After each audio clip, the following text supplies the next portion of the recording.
Começo por saudar os internautas da Camunda News, aqueles que nos acompanham.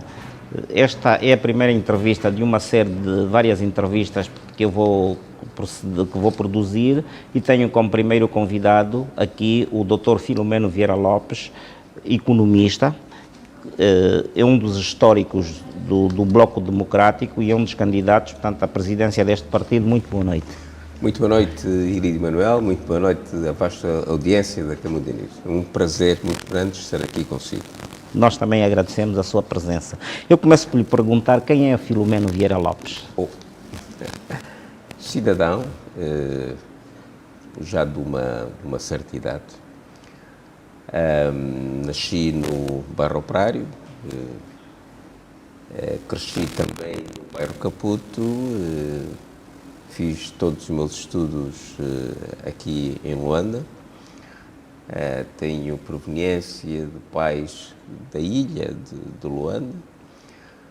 Então, é alguém que se interessa pelos assuntos culturais, assuntos sociais, assuntos económicos e tudo isto, no fundo, faz síntese na política, não é? Onde, com alguma arte, também vamos estando. Portanto, é uma pessoa que penso de boa sociabilidade. Eu acredito, eu sei que fez parte do movimento estudantil em 1994, logo após o 25 de Abril, fazia parte daquilo que é chamada, portanto, o MPLA urbano. Nesta altura, portanto, fazia parte daquelas greves estudantis e que ajudaram a implementação do MPLA a nível de Luanda. Que é que nos oferece dizer, portanto, este seu passado em termos de participação, portanto, naquilo que nós chamamos ou pré-independência. Não, eu não fiz propriamente parte desta organização juvenil, que foi a ProEjo, a chamada Pro-Associação de Estudantes, extremamente ativa. Foi uma associação que nós ajudamos a criar, mas nós não éramos membros dessa associação, porque eu estava exatamente nessa altura no aparelho do próprio MPLA. Portanto, esta associação jogou um papel extremamente importante nas novas ideias, sobretudo na criação de um movimento social que propunha também um novo modelo de ensino e quebrava o ensino colonial, e foi extremamente importante, sobretudo na solidariedade com outros atores e outros setores sociais. Lembro-me, por exemplo, que eles lançaram um vasto movimento de alfabetização. Eu fui várias vezes convidado pela Pro-Associação, um dos elementos do Dr. Matadi era também membro desta associação, a Teresa Santana foi a última sobrevivente deste movimento. Mas chegou a ser cooptado para o Comitê Central do MPLA. Sim, porque eu fazia parte, portanto, do Departamento de Organização de Massas do MPLA, eu e o falecido Pacavira, e porque nós vinhamos, então, dos comitês Amica Cabral, não é? Que era um comitê ligado ao MPLA, e dentro da estratégia que existia, houve 2 membros do Comitê Amica Cabral que foram cooptados pelo Comitê Central em março de 75. Portanto, estava no aparelho central, por isso não fui da ProEjo, embora... Mas caiu depois naquela fase que houve repressão aos CACs e aqueles todos os movimentos esquerdistas. Filomeno também fez parte disso e acredito que houve elementos desses grupos que acabaram presos. Ao que me parece, o Filomeno foi um dos poucos que escapou à cadeia, tendo fugido para Portugal. Pois, o MPLA evoluiu para contradições internas também, não é? Digamos que tínhamos ideias diferentes, mas sobretudo os métodos de trabalho não permitiam que estas ideias diferentes fossem discutidas. Era uma tradição que afinal já existia no MPLA, que vinha das matas, não é?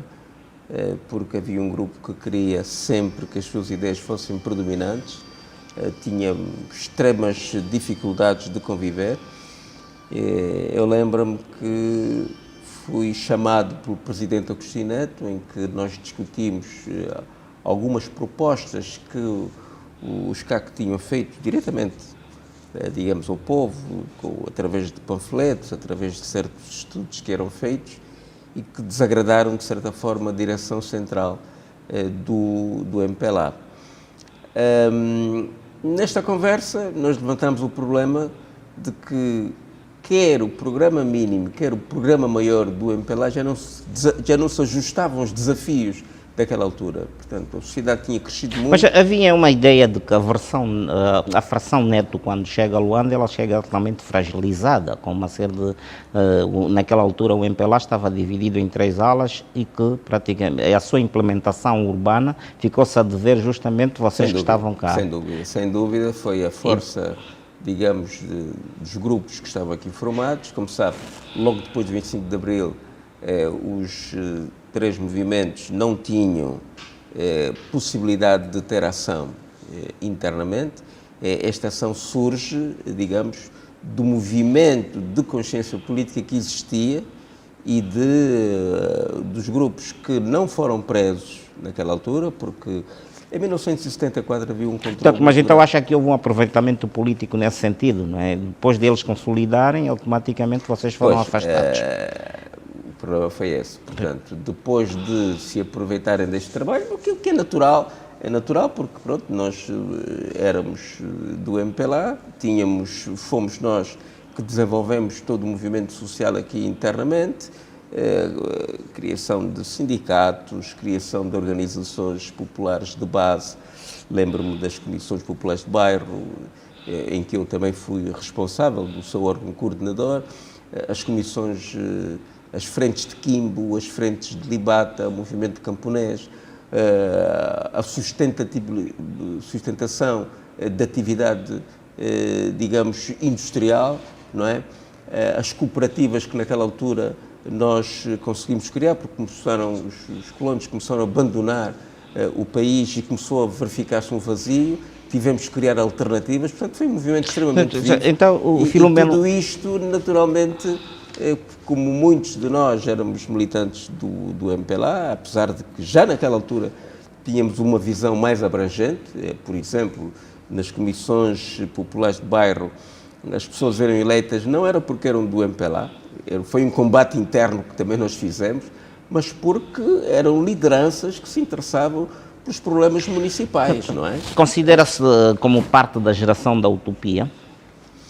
Naturalmente, todos aqueles que pretenderam a independência e que lutaram por este objetivo são um bocado parte disto. Mas, sobretudo, a minha geração é a chamada geração síntese, não é? Porque nós atingimos, digamos, começamos a ser adultos, não é? Exatamente quando se dá a síntese do processo colonial, quando se dá o choque e quando houve o 25 de Abril. Portanto, nós trazíamos já o conhecimento e a prática social do tempo colonial e, ao mesmo tempo, tínhamos aspirações de transformação do nosso país, não é? E, portanto, essa geração foi uma geração muito, muito forte, uma geração que... não via o poder pelo poder, não é? Não via o poder pelo poder. Pronto, haviam setores que naturalmente tinham esta concepção. Era uma geração de missão. Era uma geração de missão. Quando o país se abriu ao multipartidarismo, portanto, ingressou na ACA, não é? Da ACA, que depois descambou. Portanto, uma ala criou a Frente para a Democracia e a outra ala foi a do PRS. Portanto, o Filomeno acabou por... Do PRD, sim. Bom, a ACA surge antes dos acordos de Bicesse e, portanto, é uma sucessão... Nesta questão estava na clandestinidade, não é? Porque não era tolerável naquela altura. Ela foi praticamente organizada na clandestinidade, mas depois, como associação, ela tinha que sair. Portanto, naquela altura, nós estudamos bastante as leis, Nelson Pestana, Imaculada Melo e outras pessoas juristas, e descobrimos que, pelo Código Civil que ainda estava vigente, podíamos fazer, criar associações que não tivessem a matriz de correias de transmissão do Partido Único. E, portanto, a primeira associação que surge com este formato, uma associação livre, é exatamente a ACA, a Associação Cívica de Angola, e com objetivos absolutamente diferentes de todas as outras associações que existiam no país, que eram praticamente correias de transmissão do partido no poder. E não tiveram choques com o poder instalado? Tivemos muitos choques. Nós fizemos com a nossa... poder monolítico, na altura, nós constituímos cercados. Né? Na altura estávamos cercados pelo Ministério da Defesa e tínhamos dentro, quer o Passi, quer o Adelino de Almeida, que eram pessoas da juventude do MPLA que chegaram ali para perturbar e nos foram dizer que uma associação devia ser feita apresentando os estatutos, o programa, as pessoas, tinha que ser apresentado ao Comitê Central do MPLA. O Comitê Central do MPLA devia ver quem era, quem não era. Bom, tivemos um forte debate e naturalmente, ganhamos este debate. Houve uma discussão muito grande entre a Ministra da Justiça, a Ministra da Defesa e o Presidente da República, e nessa altura, temos que dizê-lo, foi o Presidente da República que aceitou legalizar a associação cívica, não é? E a associação cívica também tinha uma liderança forte, também que um antigo membro honorário do MPLA, que tinha uma relação muito grande com a Igreja, aliás, quer o Cardeal Nascimento, quer o atual arcebispo Filomeno, estavam dentro do projeto, encorajavam o projeto e apoiavam o Joaquim Pinto Andrade. Nessa altura, quando se estava a desenvolver os acordos de Bicesse, também fomos contactados pelo Durão Barroso, mas a concepção internacional de resolução de conflitos era juntar beligerantes e, portanto, pôr de fora a sociedade civil. E com isto, portanto, nós podemos considerar, portanto, a Frente para a Democracia uma dissidência do MPLA? Não é propriamente assim, fomos uma dissidência muito anterior, digamos que essa dissidência observa-se ainda em 1975, onde muitos companheiros nossos, que na altura estavam nos Correios da Maria Cabral e na Organização Comunista de Angola, foram presos. Luís Nascimento esteve preso, Bonavena esteve preso, e portanto esta corrente depois, quando saí da prisão em 81, começou a traçar novos caminhos. E adaptando-se às formas legais, nomeadamente no aspecto cultural, no aspecto social. Não é? Devemos dizer que este grupo, com Mateus Figueiredo, e que depois juntaram outras pessoas, por exemplo, o escritor Luís Canjimbo, Lupito Feijó, faziam parte de um grupo que era o Grupo Canteiro Novo. Este grupo produzia ensaios literários que foram considerados por António Jacinto como um grupo muito importante depois de ter surgido a geração Mensagem, não é? Portanto, fomos tendo, foi crescendo o movimento nesta base e houve alguns de nós que definiu 3 objetivos. Portanto, um objetivo era no movimento social, não é? Organizar uma associação tipo ACA. O outro objetivo era fundar um partido político, e é daí que surge a Frente para a Democracia, e surgiu ainda clandestinamente. E outra frente foi a Frente Cultural. A primeira homenagem que houve ao Angola Ritmos, a sua geração artística, e aí o meu falecido pai também trabalhou, porque era um homem da rebita, e fizemos uma homenagem lindíssima a esta geração, inclusive com a rebita Maria Escraquenha. Foi organizada por nós. Era uma forma de vocês passarem a mensagem política, não é? Exatamente, foram 15 dias muito densos, em que se estudou o Angola Ritmos. Nessa altura houve uma polémica interessante entre o Domingos Van Dunen e o Jorge Macedo, não é? Porque não havia debate. Repara que nós não tínhamos debate em Angola, não é? Não havia debate em Angola, não havia movimento cultural em Angola nessa altura, e nós fomos-nos adaptando a formas possíveis para podermos ter intervenção cidadã, e conseguimos. Portanto, A opinião que se tem da Frente para a Democracia é um partido de intelectuais, não tem políticos que vestem o fato de operários, que descem as massas. Subscreve isso?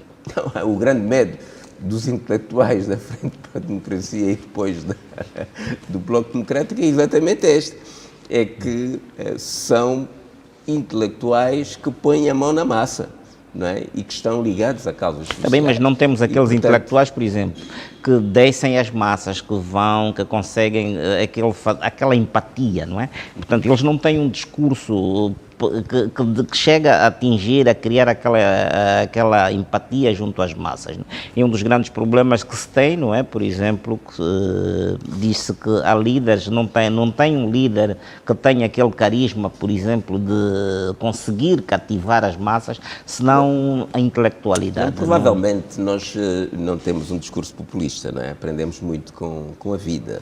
Não é? Esse discurso populista é um discurso que atrai as massas, mas que não cria movimento concreto. O facto de nós hoje sobrevivermos, o facto da Frente para a Democracia dar sequência depois ao Bloco Democrático tem a ver com uma certa solidez, não é só uma mera teimosia.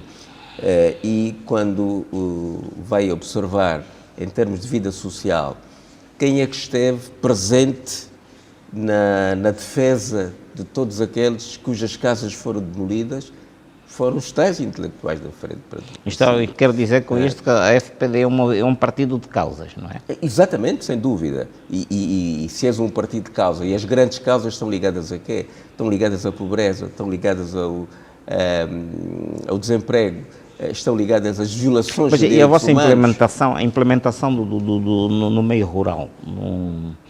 Já temos, nós, por exemplo, o nosso falecido secretário do Zaire era um camponês, e temos vários camponeses que na Frente para a Democracia e agora no Bloco Democrático são dirigentes e são líderes. Portanto, há de facto uma pleiade que iniciou este movimento e uma pleiade de intelectuais, sim, mas deixa-me dizer-te que no nosso conceito o que nós queremos é que todo mundo pense, não é?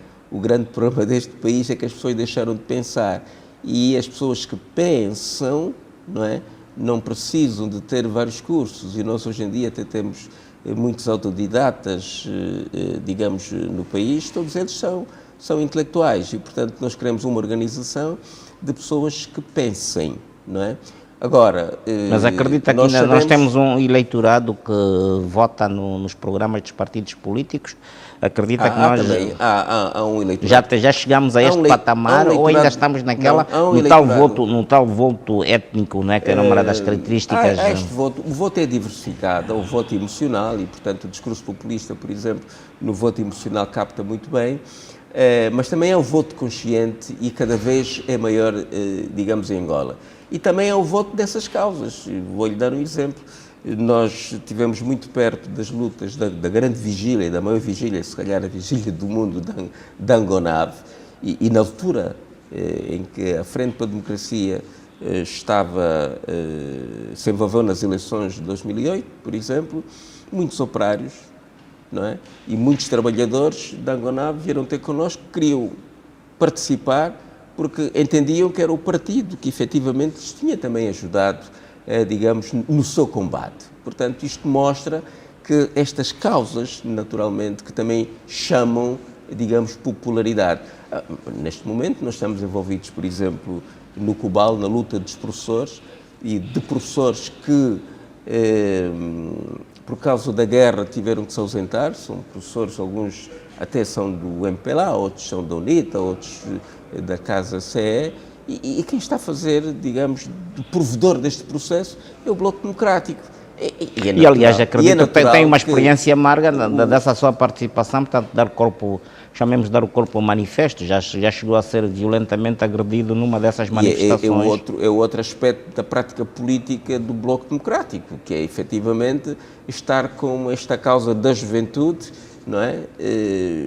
Estar com todos aqueles que são violentados e, portanto, apoiamos sempre estas manifestações e tentamos muitas vezes utilizar a nossa influência política para evitar a violência, não é? Pronto, aconteceu que também nesta pesada violência que eles fazem, porque os comitês do MPLA, o gabinete técnico e outros comitês ligados Mas acredita que seja o direção, MPLA que esteja por detrás, portanto, daqueles atos de violência? É evidente, nós estamos num Estado totalitário. Estamos num Estado totalitário, ninguém tem capacidade para organizar digamos, MPLA isto, ninguém tem este interesse, não é? Quando eu fui agredido, a televisão pública de Angola deu voz a alguém que apareceu todo escuro, a falar ao telefone e a dizer que iria tomar medidas se alguém tivesse posições contrárias ao regime, e nós não podemos dizer que esta audiência que se dá não está ligada ao MPLA. Sabe o que é que se diz no Comitê Provincial do MPLA? O Bento Bento, que agora retornou, sabe o que é que se diz? Vamos defender-nos em bloco e vamos atacar com bloco. Portanto, isto diz tudo. Mas que isto isto é uma piada mesmo para o próprio Bloco Democrático? Não, exatamente, é da violência que utilizam e é dos alvos que eles têm. Portanto, o Bloco Democrático foi um alvo claro e evidente durante esta altura, porque era o partido que mais consequentemente apoiava esta juventude, dava guarida e tratava, inclusive, dos processos do Dr. Luís Nascimento, enfim, muito sacrificado nestes processos todos da juventude e até assistência hospitalar, médica, etc. Tudo isto o Bloco provia a esta Depois da agressão do que foi vítima, perder. Fizeram-lhe algum pedido de desculpas nesse sentido? Não, antes pelo contrário. O atual responsável de informação do MPLA deu uma entrevista ao Wall Street Journal, em que dizia que eu tinha sido agredido porque eu estava lidando com lumpenes, não é? Portanto, isto diz tudo. Não é? E deixa dizer-me que nós, nestas circunstâncias, sempre, o Dr. Justino Pinto de Andrade falava com Lemos, na altura o Comandante Nacional da Polícia, eu conversava com o Comandante Betty, e 10 minutos antes de eu ser agredido, eu conversei com ela, não é? E disse-lhe, olha, estão aqui as pessoas, os caenches que agridem normalmente os manifestantes não eram protegidos pela polícia e eles toleravam também a presença dessas tais ditas milícias, os tais caenches nessas manifestações? Está articulado, tudo completamente articulado. E quando eu falo com o Comandante Betty, o que ela me diz é que, Filomeno, nós vamos ver isso. Portanto, sabia... Estava no lugar errado e à hora errada, exatamente. Não é? Mais ou menos ela isto, tinha meios de controlar, portanto há uma conexão, não é? A polícia assistiu a tudo isso, a polícia processava. Então a nossa polícia, para si, a nossa polícia não é republicana? São pessoas que são da Segurança de Estado, são pessoas que fazem parte dos grupos do Bento Cangamba, e são pessoas que fazem parte do grupo técnico do Comitê Provincial do MPLA. Tudo isto, digamos, está aí, e nós sabemos que também, logo após 92, foram criados alguns esquadrões da morte. Portanto, está tudo perfeitamente, e temos que ser claros nesta matéria. E agora que se lhe oferece dizer sobre a turma do apito, fala-se agora da turma do apito. É mais um desenvolvimento, não é? Criam os problemas, depois tentam arranjar falsas soluções, tentando sempre enredar a opinião pública, não é? Caros internautas, vamos para um breve intervalo. Desde 2012, comprometemos-nos com os sonhos dos angolanos, transformar através do ensino, da investigação científica e fazer histórias de sucesso, com 10 cursos de licenciatura e 3 de pós-graduação no centro da cidade do Huambo. O Instituto Superior Politécnico Sol Nascente é tecnológica e academicamente uma instituição do futuro. Saiba mais em ispsn.org e baixe o nosso aplicativo Sol Nascente, a escola do Huambo. Depois de um breve intervalo, voltamos à entrevista. Portanto, o meu convidado é o Dr. Filomeno Vieira Lopes, economista, que é candidato à presidência do Bloco Democrático. Eu pergunto-lhe, já foi secretário-geral da Frente para a Democracia, agora vai se candidatar à presidência. Quais são os motivos que lhe levam a candidatar-se ao cargo máximo do vosso partido? Pois já fui também secretário-geral do Bloco Democrático e durante os últimos 7 anos não tive praticamente nenhuma função, digamos, unipessoal.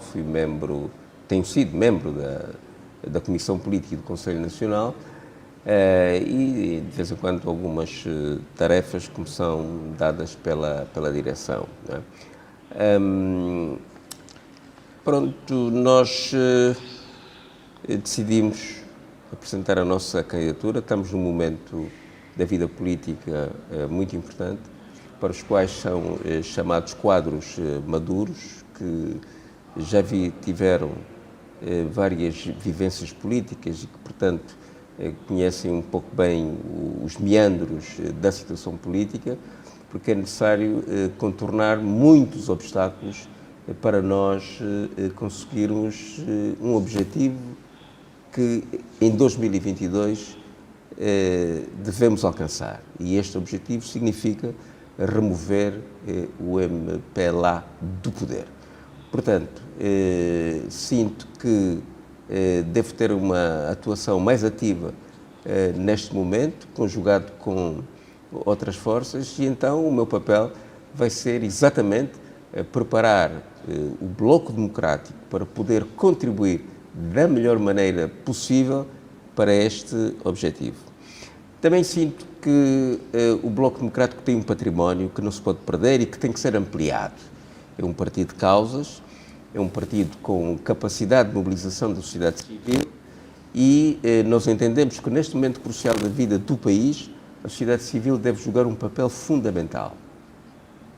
Sem uma intervenção forte da sociedade civil, sociedade esta que tem feito um esforço muito grande para fazer recomendações ao atual Executivo que não são ouvidas e, portanto, ela agora tem que ganhar o seu espaço. Tem que ganhar o espaço para ser ouvida. E, portanto, penso que o Bloco Democrático pode, sob minha liderança, ser um estímulo importante para que esta sociedade se envolva, não só, digamos, na mudança deste poder, mas, sobretudo, na criação de um verdadeiro Estado Democrático de Direito. Mas tem ali mais um motivo que também me estimula, que é preparar as novas gerações e, de alguma forma, também redimir a geração da independência, que tem a impressão que deixa um mau legado para as novas gerações. É preciso alterar este imagem. Mas há críticas no sentido que dizem que porque é que não abre mão, portanto, a uns jovens, que é para liderar no quadro daquilo da injeção de sangue novo a nível dos partidos? Não, isto é fundamentalmente o nosso desejo, que os quadros jovens, aliás, na minha própria gestão enquanto secretário-geral do Bloco, grande parte dos membros do Executivo eram jovens, não é? E que são esses que hoje despontam e que estão a lutar também por outros cargos e que, portanto, o Bloco conseguiu crescer, sobretudo, ao nível de secretário-geral, ao nível de Executivo. E hoje já temos jovens que se apresentam como candidatos muito Mas sérios. também há críticas que são feitas. Mesmo jovens. Há críticas que são feitas aos jovens. Agora, nós no Bloco temos duas linhas. Temos a linha deliberativa e temos a linha executiva. Nesta linha deliberativa nós temos que ter uma conjugação de forças. Pessoas maduras e temos que saber passar o testemunho a esta juventude. Portanto, o meu propósito é exatamente trabalhar arduamente para que daqui a 5 anos todos os destinos do Bloco estejam nas mãos de pessoas mais jovens. Acredita que o Bloco, mesmo com as suas alianças que tenha que fazer, ironizando um bocadito aquilo que o presidente João Lourenço disse, que a oposição pode aliar-se aos amigos e vizinhos, será capaz de derrotar um partido tão poderoso, entre aspas, não é, como o MPLA? Eu acho que sim. Portanto, isto é uma aparência. Portanto, o MPLA vai jogar muito, tem jogado no impressionismo. Portanto, o MPLA inflaciona a sua real posição, porque não é possível um partido que teve uma gestão danosa, um partido que mostra que não tem digamos, coerência naquilo que defende, um partido que nem consegue tratar do saneamento básico, um partido que não consegue sequer dar cidadania a cerca de 50% dos entes que nascem nesta terra, não é? Não podemos considerar que tenha tanta simpatia assim, não é? Porque, aliás, é um partido que precisa ter todo um conjunto de artifícios para fazer valer as suas posições e mesmo, inclusive, a repressão. Portanto, há todas as condições e basta ver. E acha que é possível essa vitória com órgãos como partidarizados, como está a Comissão Nacional Eleitoral, a imprensa, o próprio papel da imprensa pública, que tem sido usada sistematicamente, não é? Que é acusada de estar a favorecer o partido governante. Depois temos aquele problema daquelas empresas que são contratadas justamente nos processos eleitorais, como a espanhola Indra, a portuguesa de Sinfic. Acha que a oposição consegue desfazer esta máquina toda? Eu penso que a oposição aprendeu muito, tirou lições de todo este processo passado e que neste momento tem condições de maneira inteligente, encontrar solução para todos esses casos, não é? Nós estamos a verificar que, do ponto de vista dos grandes grupos sociais, há um esgotamento. As pessoas não querem continuar a viver como estão. Sabe que nós temos dois grandes problemas económicos em Angola, não é? Temos a pobreza e temos o desemprego, que é muito grande. O desemprego naturalmente contribui também para esta pobreza e os rendimentos são muito baixos das famílias, não é? E, portanto, se todos nós nos engajarmos, todos esses obstáculos que citou vão ser ultrapassados. Portanto, nós vamos criar condições para que haja verdade eleitoral. Nós temos que ter um país com verdade. Eu tenho que ter a certeza e acha que o MPLA está disposto a abrir mão? Acha que o MPLA está disposto a abrir mão, portanto, por uma reformulação da... Não, o MPLA não está disposto, o MPLA tem que ser forçado a abrir mão. Nós não podemos cair, digamos, nós não somos naifes, não é? Não podemos pensar que os vícios acumulados durante este tempo e a necessidade que o MPLA tem de preservar... Está bem, mas com esta maioria riquezas, que o MPLA detém, portanto, com esta maioria a nível do Parlamento, acha que a tal chamada ditadura da maioria é capaz de contrariar isso? A oposição será capaz de contrariar isso? É capaz, sim senhora, de contrariar isto, porque neste momento temos um fator positivo. A grande parte do povo está com a oposição. E isto é que é o fator determinante. Agora, fale-me um bocadito da Frente Patriótica. Porque é que vocês não se alargaram o leque de partidos? Portanto, só está, para além da UNITA, está aquele projeto que é do Para Já, não se abriram aos demais partidos? Porque há sempre quem toma a iniciativa e vamos ver a reação dos outros partidos. Estes partidos identificaram-se objetivamente como partidos que têm este objetivo, remover o MPLA do poder. Naturalmente que, os outros não se identificaram nessa, não constituem uma oposição séria? Portanto, nós vamos ver, as propostas estão aí, o envolvimento é um envolvimento objetivo, né? Ninguém precisa de grandes convites para lutar, a luta não requer convites, as pessoas encontram-se no campo da luta e, portanto, as propostas estão aí, pensamos que eventualmente outras forças poderão aglutinar-se, mas neste grupo é um grupo que pelo menos tem esta determinação da construção de um Estado de Direito e, portanto, não é um grupo meramente que quer ter lugares no Parlamento, não é? E que quer manter um estatuto de oposição eterno. Portanto, é um grupo que percebeu, como percebe o povo angolano, que é necessário uma mudança fundamental, não uma mera alternância, é preciso uma alternativa e, portanto, é por aí que nós vamos. E com certeza que no decorrer do processo poderão surgir outras forças, mas, sobretudo, contamos que a sociedade civil se associe muito seriamente a este projeto. Falava-se com muita frequência que Abel Chivuco poderia integrar, portanto, a lista do Bloco Democrático. Houve ruptura nas vossas negociações, afinal, a que se deveu o facto de Abel Chivuco não estar a integrar, portanto, o vosso projeto? Pois, neste momento nós estamos na convenção, nós conversamos com o Para Já e o Para Já também conversa com outras forças políticas, não é? E neste momento temos estamos a discutir vários modelos da tripartida, poderá ser que as forças do Para Já se adequem mais a isto. Não está esgotado, portanto, o Bloco apresentou uma proposta ao Para Já, mas o Para Já só vai ter disponibilidade de discuti-la em junho e, por isso, não pode, digamos, participar já na nossa convenção. Tem sido público, o Bloco nunca escondeu que havia um amplo consenso, por exemplo, que o Abel pudesse ser candidato do Bloco. Na conjuntura que agora surge com a tripartida, nós vamos tentar procurar um candidato único. É uma das formas de potenciar o voto, não é? E, portanto, todos aqueles que estão posicionados e em função daquilo que se sentir da opinião pública, naturalmente que se vai escolher um candidato. O importante nisso tudo é que na tripartida as lideranças que surgiram assumiram muito claramente que não vão fazer luta de egos, não é? E vão estar disponíveis para aquele modelo que for o modelo vencedor.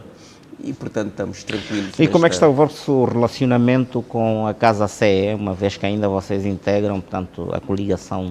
Sim, a coligação, todos devemos entender, é uma coligação que vai até 2022, a menos que, digamos, haja alguma ruptura. E não têm estado a sofrer pressões de saída? Não estão a ser pressionados? Sim, mas achamos que é natural. Achamos que é natural que outros partidos que... Porque a Casa CE viveu sempre naquela ambiguidade de ser um partido político ou ser uma coligação de vários partidos. Isto devido à lei, não é? Nós temos uma lei, o MPLA, para poder reinar, normalmente produz leis que são contra a natura e, sobretudo, são contra a flexibilidade política, que é algo que os modelos políticos modernos utilizam. O MPLA mudou a lei. A antiga lei das coligações era uma lei que dava o poder aos partidos. Ou seja, se uma coligação fosse para o Parlamento, não é? Quem tinha assento no Parlamento eram os partidos políticos, como há em Portugal. A CDU, o Partido Comunista, faz coligação com os Verdes, chegando, depois das eleições, no Parlamento temos os Verdes, temos o Partido Comunista. Por causa da FPD, porque o Sr. Presidente da República de então, José Eduardo dos Santos, não queria que a FPD aparecesse, digamos, no Parlamento com a sua própria sigla, então também entendeu que quem devia estar no Parlamento era a decoligação.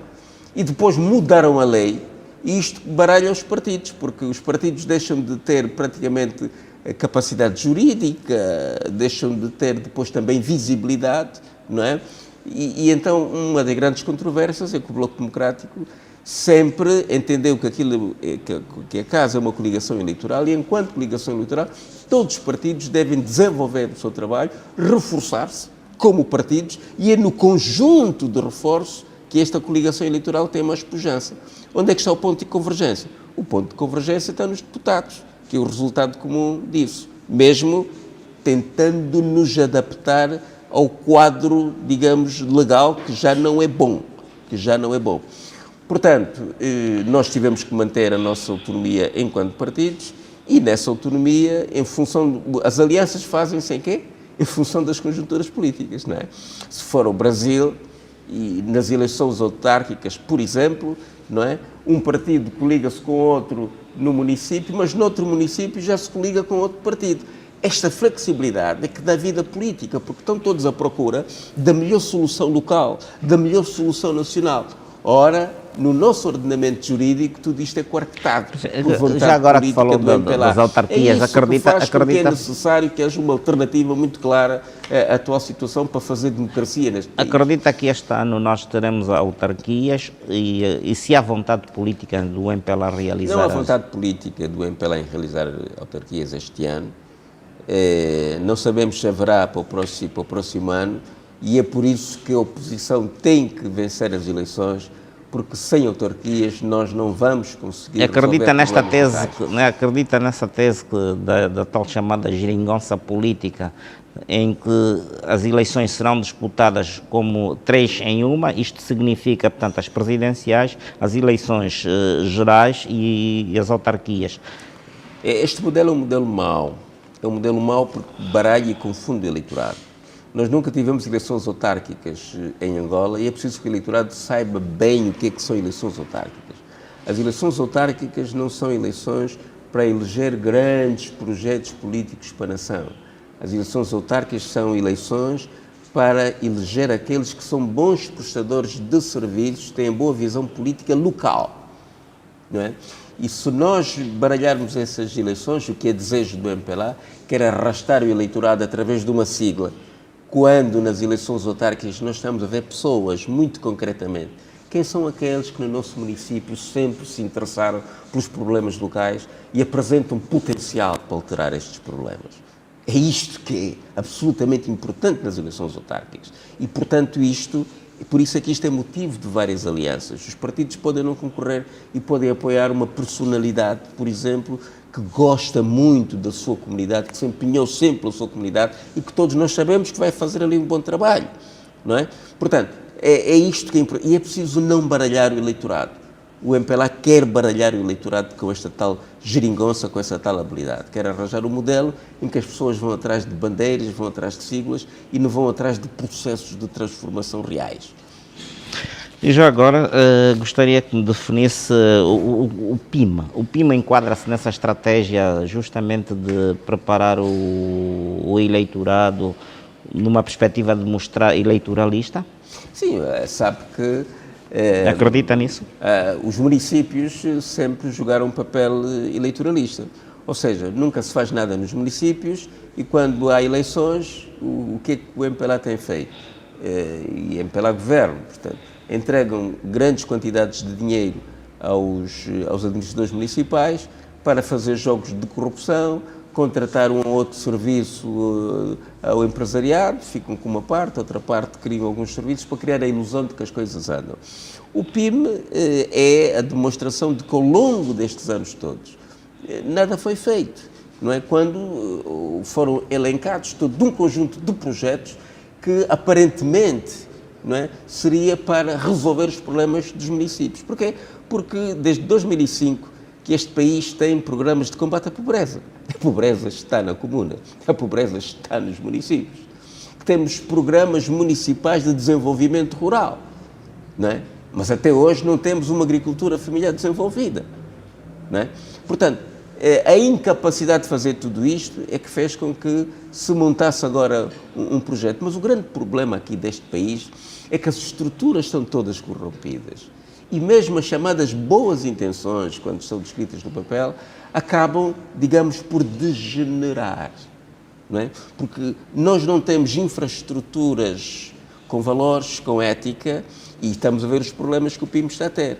E, portanto, o PIM já deveria estar muito avançado, não está, e há conflitos tremendos, porque toda a gente se quer aproveitar dos fundos para aumentar o seu pecúlio. Portanto, o PIM foi, efetivamente, uma jogada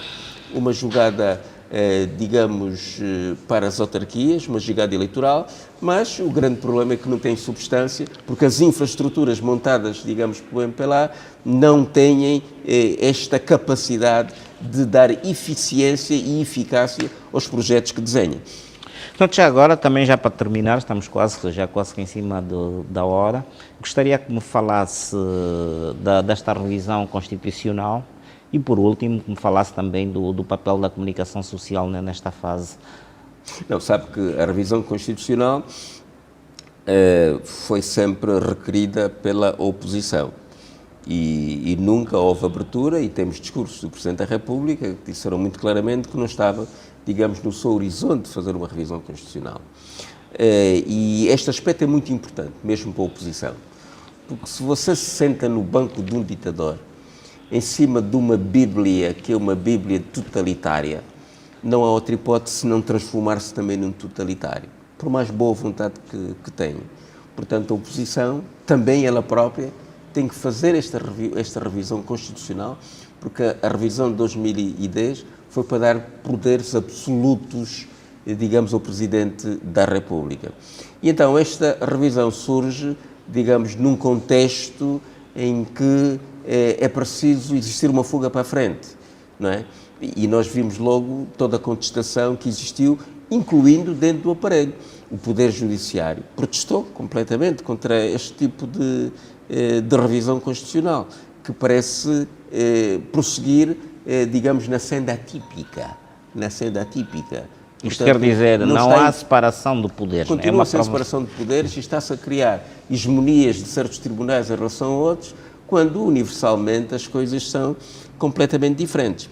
Portanto, há uma grande controvérsia mesmo interna relativamente a certas propostas. O que se quer é tentar passar uma outra proposta e, sobretudo, prestigiar o papel do Presidente da República que se quer fazer reeleger. E, portanto, não é uma revisão que seja uma revisão séria.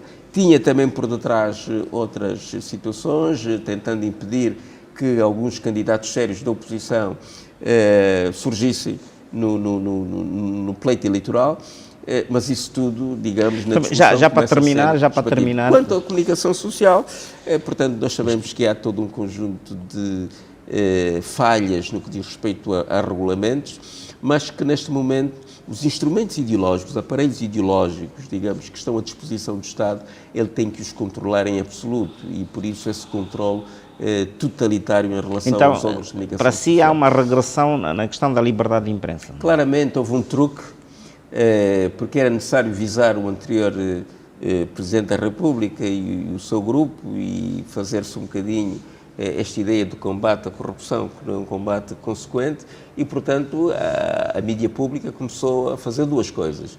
A fazer mais crítica à realidade social, a fazer mais crítica ao passado, não é? E isto deu uma ilusão de que havia uma grande abertura. E chamaram a outro ente da oposição para falar. Mas isso foi sol de pouca dura, efêmero. É preciso terem atenção que com o MPLA a abertura tem o sentido da borboleta, né? Devemos ter todos esta percepção. Ela abre e fecha. Quando estamos numa situação em que não há uma leitura política, não se sabe muito bem como é que os setores funcionam, ela abre. Ao abrir, muita gente incauta entra e acredita nesta abertura, depois fecha. E muitos incautos depois ficam frustrados. Infelizmente o tempo não perdoa. Vamos dar por terminada esta entrevista. Quero agradecer ao Dr. Filomeno Vieira Lopes pela sua presença. Agradecemos E honrar-nos com esse convite de ter cá vindo à Camunda News. Obrigado. Muito obrigado, Ilídio Manuel. Muito obrigado à Camunda News e espero que os telespectadores possam ter apreciado e estamos sempre disponíveis para prosseguir esta conversa. Portanto, esta foi a entrevista possível com o Dr. Filomeno Vieira Lopes.